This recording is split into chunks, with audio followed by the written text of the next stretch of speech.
Hola a todos. Vamos a continuar con la discusión de sincronización de osciladores biológicos y esta vez vamos a empezar un tema interesante que son los ciclos circadianos. Entonces hoy quiero hacer la descripción somera y al final dar un ejemplo del tipo de modelo que se hacen con estas cosas. En la clase de mañana quisiera abordar el modelo que hace la gente, que hizo este laboratorio que estaba en la facultad de para ciclos circadianos en animales acuáticos, ¿no? Entonces, eh, eso lo vemos mañana y hoy va a ser una descripción más corta.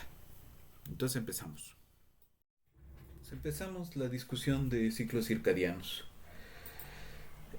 Los ritmos circadianos son oscilaciones endógenas, es decir, que ocurren por sí mismas dentro del sistema en un ciclo de 24 horas. Generalmente, estas están adaptadas a los ciclos de luz, a los ciclos de luz y oscuridad. Muchos procesos biológicos, eh, incluyendo cómo se regula la temperatura corporal, ciclos celulares, los ciclos de sueño y de vigilia, rendimiento neuroconductual, montón de enfermedades que vamos a ver más adelante, se ven afectados por estos ritmos circadianos de casi 24 horas o un poquito más. Eh, Estos relojes, los relojes circadianos, pues no son más que redes de activación génica que están eh, activando y desactivando sustancias dentro de las células. Están presentes entonces dentro de las células individuales y afectan en el nivel de tejidos y organismos, pero como propiedades emergentes de la interacción de los osciladores celulares. Y aquí nos vamos a tener que meter a estudiar cómo es la geometría de la relación entre esos osciladores. Vimos la vez pasada un ejemplo del modelo de Kuramoto con una topología de red que es aleatoria, ¿no? En nuestro caso no tenemos aleatoriedad, o sea, son funciones que vienen dadas en el cuerpo y vamos a tener que estudiar al menos algunas. Eh, entonces, ¿qué nos puede ofrecer la modelación matemática de estos ciclos circadianos? Pues de entrada hay muchas formas de hacer los modelos.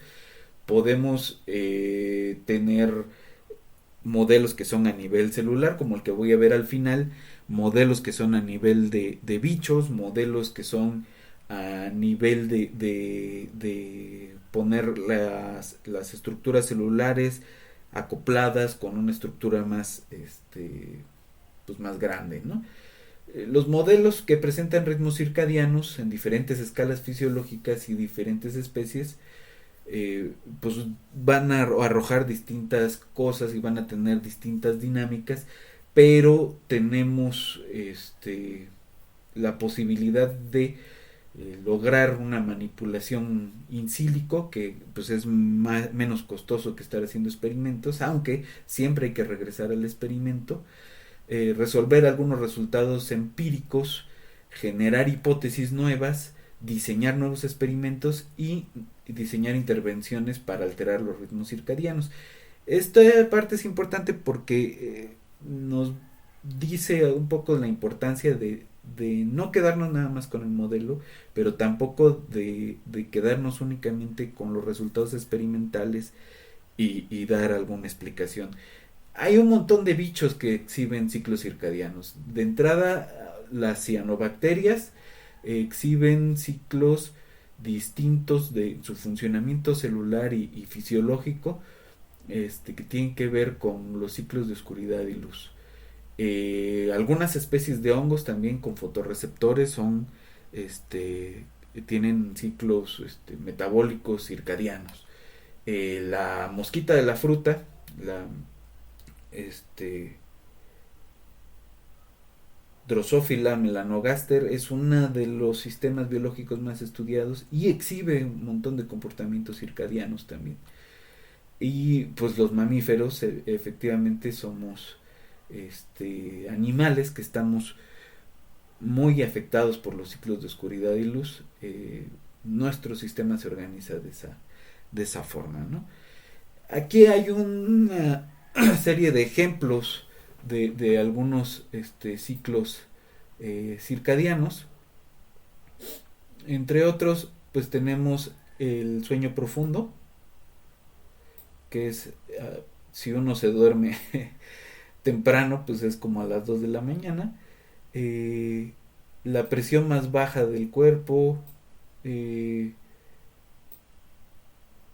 la subida de presión a las más o menos 6:45, secreción de melatonina, el momento de mayor alerta. Si se fijan, esto es chistoso porque esto lo saben un montón de gente de ciencia, pero aún así se insiste en programar clases a nivel este, de todos los niveles escolares antes de las 10 de la mañana, ¿no? Cuando el momento de mayor alerta pues son justo las 10 de la mañana. Lo que no quieren es darles de comer a los estudiantes, pero bueno. Eh, tenemos la mayor fortaleza muscular, que es la hora buena para hacer ejercicio, eh, y así entre otros, ¿no? Hay varios sistemas que están afectados por esos ciclos circadianos. Eh, se, y son distintos el tipo de oscilador en los distintos tipos de tejido, en los distintos tipos de célula y en los distintos tipos de bicho, ¿no? Pero tienen principios comunes. El primero es que se generan de manera endógena y son autosuficientes, es decir, son osciladores autosostenidos como los que habíamos estudiado en su versión mecánica. Por eso es que me tardé un poco estudiando esa parte. Pueden recibir estímulos externos y afectan su fase o periodo y se pueden sincronizar esos ritmos con los estímulos, ¿no?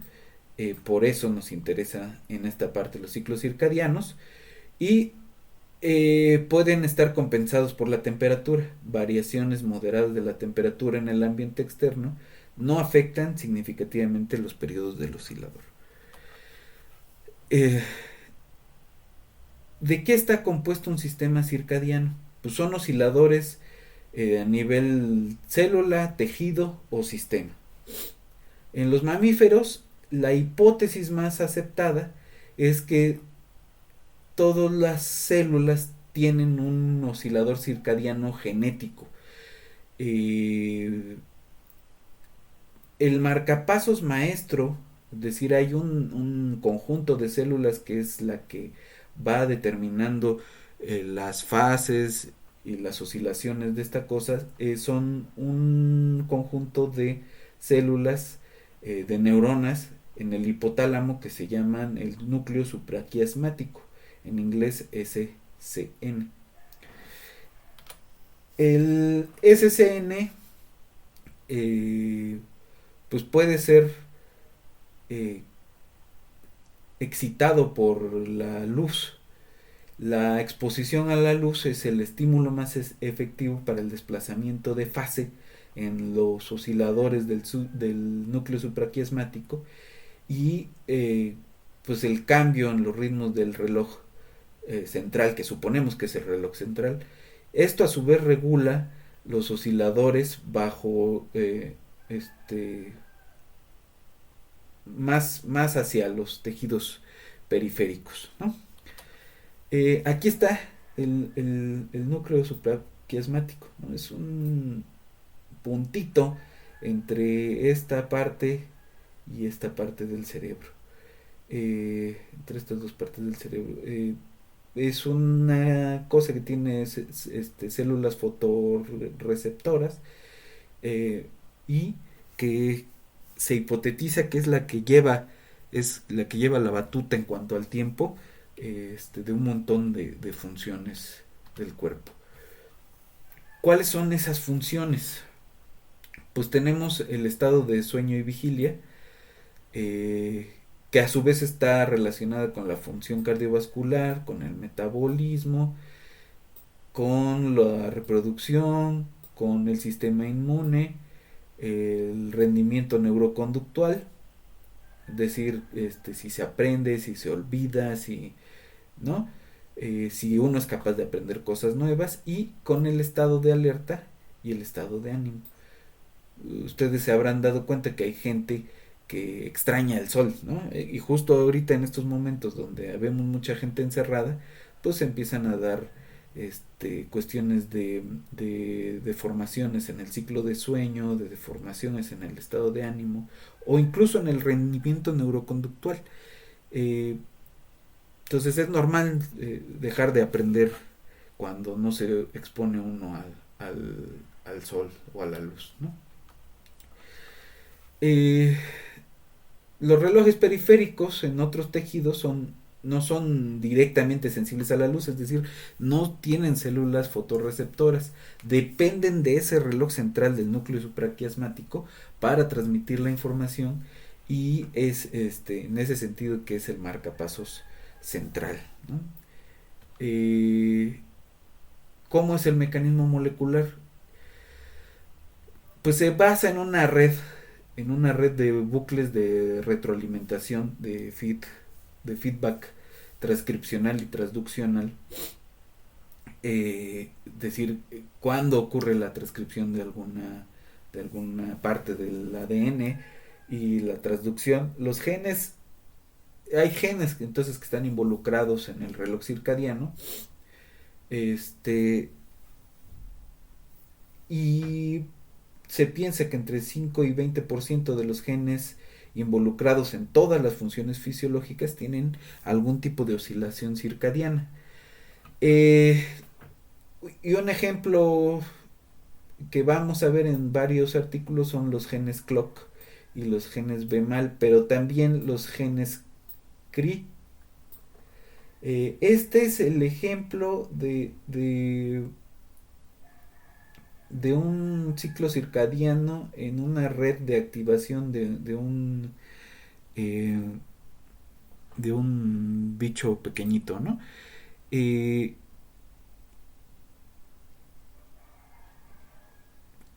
de un lepidóptero. Este, los genes clock y BMAL1 son los genes, se consideran los genes circadianos centrales. En esta figurita, aquí está el clock y el BMAL, ya lo perdí.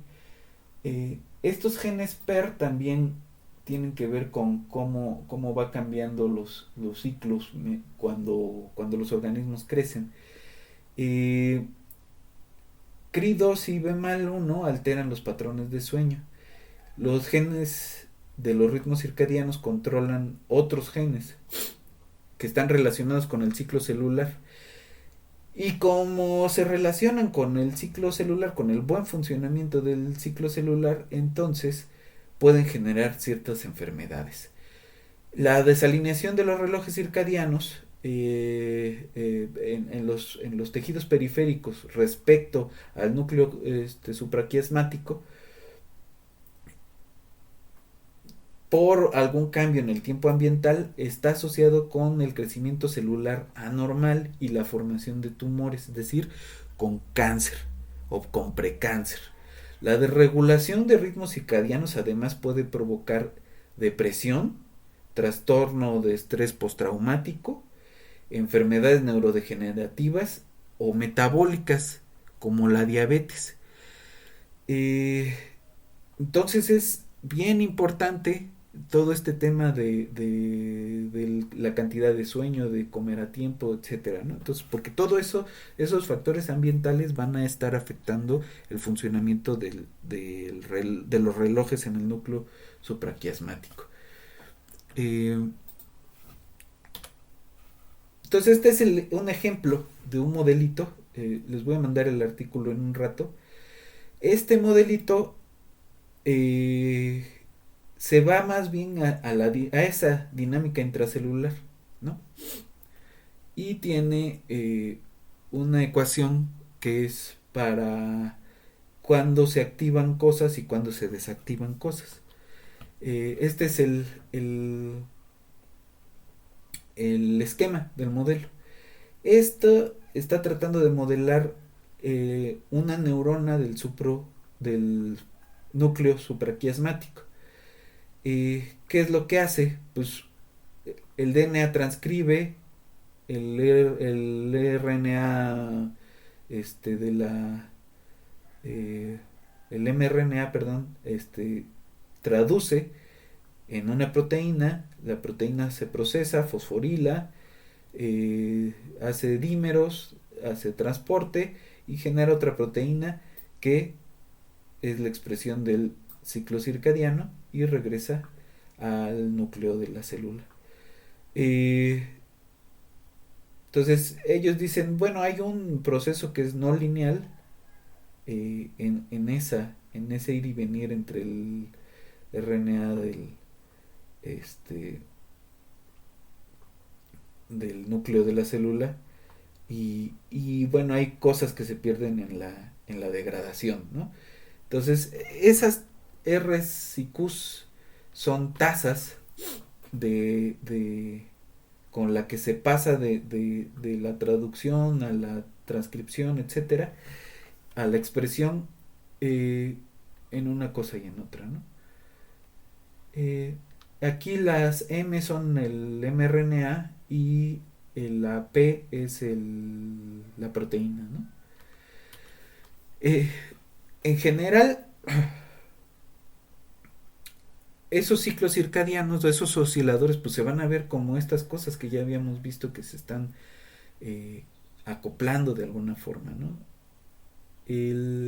Esto es lo que está midiendo es la abundancia de mRNA y este mide la abundancia de proteína contra la abundancia de mRNA. Eh, Aquí la punteada son los mRNAs y la continua son la abundancia de proteínas. Y aquí este es, digamos, el espacio fase, ¿no? Entonces hay un ciclo límite que está por aquí, ¿no? Puede ocurrir en muchos de estos sistemas que haya bifurcaciones de Hopf y que se de tener un par de puntos atractores atractor repulsor, ¿no? Obtengamos un ciclo límite o al revés, que perdamos el ciclo límite.